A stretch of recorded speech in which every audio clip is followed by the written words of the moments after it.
guys, it's Elise and welcome back to My Cupcake Addiction.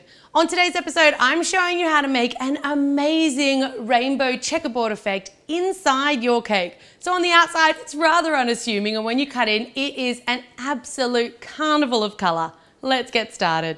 I'm cheating a little bit today with a double batch of a packet mix. So I've just got the ingredients that my packet says I need to make up my cake batter. I've got some homemade buttercream frosting, and I'll link to my recipe down below. I've gone with packet cake mix today because we're going to be adding a fair amount of colour, and packet cake mix takes the colour a bit better. You'll need 6 bowls and a little bit of non-stick spray. I've got 2 circle cutters. I'll leave dimensions for those just down below in the description box, and I've also got a serrated edge knife, an offset spatula, a couple of spoons and a butter knife. You're going to need to make 6-inch round 1-inch high layers. So I've got these little kind of weird layer pans, but you could just use a regular 6-inch pan. These just save me a bit of time. I've also got a 12-inch round cake board just for presentation. First up, I'm going to make the whole double batch of my cake mix because I've got those 6 little layer pans. If you're using one pan and baking 6 layers, I'd recommend making these batches one at a time so that you don't have one sitting for a particular long amount of time once you've added that color. When it's all mixed, you want to divide it. I'm going to divide mine into 6 bowls, but if you've just made one batch, pop it into 3 bowls to begin with. And you can decide here how bright or how pastel you want your colors to be. I want really bright, so I'm adding a fair amount of food coloring to each of those and really making sure that it's mixed through thoroughly. I popped each of my different colored batters into Ziploc bags, which just makes life a little bit easier. Really generously spray your little baking tins, and then I use the Ziploc bag to pipe in my mixture. You can just spoon it in, but the Ziploc bags make sure that you get a really nice even distribution, and you really want a fair amount of batter because you want to make sure that you get nice 1-inch high layers here. Flatten them off with the back of a spoon and then off into the oven they go. They're not going to take the full amount of cook time. Mine only took about 14 minutes for these short layers to bake. Repeat that with all of your colors and let all of your layers cool on a wire rack until they are completely cool. They can't even be a little bit warm here. With layer cakes, I like to pop mine into the freezer for about an hour or so they're actually a little bit firm to work with. I find that it stops them from crumbling when they're really freshly made.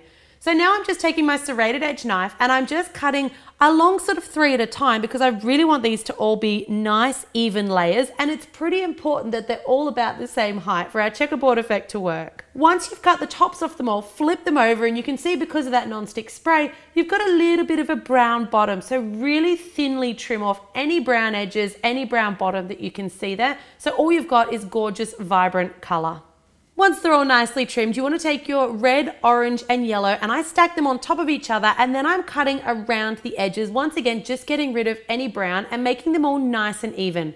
I've chosen to do my checkerboard with red, orange and yellow together, and then purple, green and blue together for my various layers. Once you've got all of your layers ready, you want to take your circle cutters. So you know the dimensions of mine from the tools and equipment down below, but you may need to adjust this a little bit if your cakes have come out slightly bigger or slightly smaller. I'm going to cut first a circle out of the middle and then a smaller circle out of the middle of that circle. So what you end up with is sort of 2 big hollow circles and 1 little round middle. Do that with all of your different cake layers, and then you're going to take a little bit of that white buttercream frosting. And I like it if your buttercream frosting is really nice and bright and white here. So if you're making it with butter like I do, add a little bit of white coloring or icing whitener to it so it's nice and crisp and white. A really thin layer of that buttercream around the inside edge of each of those cakes. Once again, great if they're a little bit frozen here because it makes them a lot sturdier to work on. Now you want to alternate your colors so that each of your layers has one of each of the 3 colors. So in your red outer ring, an orange middle ring, and then a yellow center ring, and just switch them around. You want to make sure that you don't end up with 2 of the same color in any one of your layers here. The buttercream frosting is going to help to fill in the gaps, and it's also going to stick them together nicely. By the time you finish here, you should have 3 of those orange, red, yellow layers, and you should also have 3 of your green, blue, purple layers.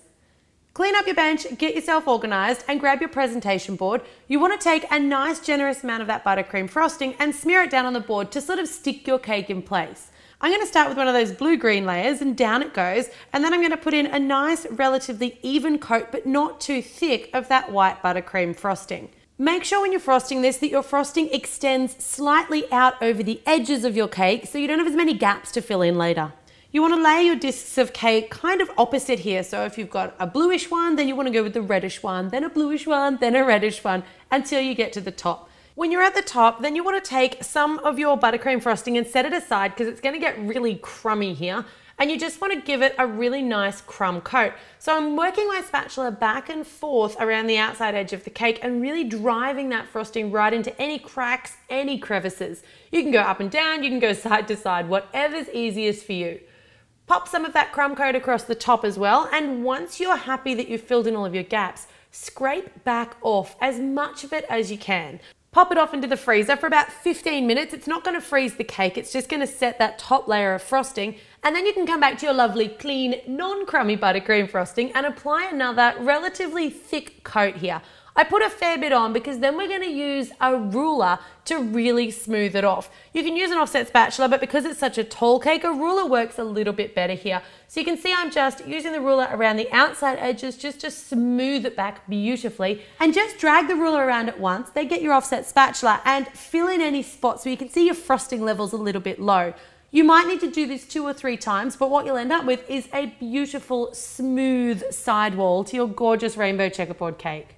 Once you're happy with the edges, take your offset spatula and just make sure it's clean and sort of drag that little ridgy bit of frosting from the top back into the top layer here. So you can see I'm being really gentle and I'm wiping my spatula in between so it's always really nice and clean. I'm a little bit of a perfectionist, so even when I got to this stage, I added a bit more frosting and smoothed it back again, but it's completely up to you how fussy you want to be here, and you can have a think about how you're going to decorate the cake. I'm going to leave this one today plain white because when you actually take a slice out of your rainbow checkerboard cake, that is what you're going to see inside. It's an absolute gorgeous carnival of color in there. I love all the little individual cubes. If you guys are looking for some cool ways to decorate this cake, make sure you check out the My Cupcake Addiction YouTube channel. There are literally hundreds of fabulous ideas there. As always, guys, thanks very much for tuning in to My Cupcake Addiction.